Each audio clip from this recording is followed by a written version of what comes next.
আসসালামু আলাইকুম। বর্ষণ মুখর দিন, টানা বৃষ্টি হচ্ছে এই কয়েকদিন যাবৎ, একদম সূর্যের আলো দেখাই যাচ্ছে না। তো আমরা চিন্তা করছি এই বর্ষণ মুখর দিনে একটু বের হলে মনে হচ্ছে ভালো লাগবে, কারণ ঘর মুখো থাকতে থাকতে আর ভালো লাগতেছে না। তো আমরা চলে গিয়েছি সাগর পাড়ে, মানে মেরিন ড্রাইভ হয়ে আমরা সাগর পাড়ে চলে গিয়েছি। তো ওখানে গিয়ে যেহেতু পাড়ে বসার কোনো সুযোগ নেই, তো আমরা একটা টঙ্গের দোকানের ভিতরে বসছি।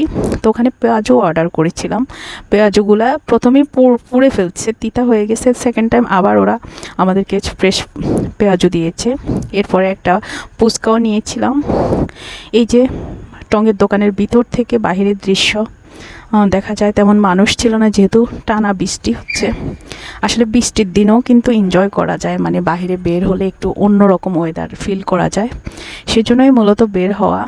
এই যে বাহিরের দৃশ্য আমাদের কাছে খুবই ভালো লাগছে, মানে হিম হিম শীতল বাতাস ছিল, বেশ ভালোই লাগছে। তো আমরা চলে আসছি ওখানে, চা কফি কিছুই খাই নাই, জাস্ট ঘন্টাখানেক ওখানে টাইম স্পেন্ড করে এরপর সাগর পার হয়ে মেরিন ড্রাইভ এনজয় করতে করতে আমরা চলে আসছি।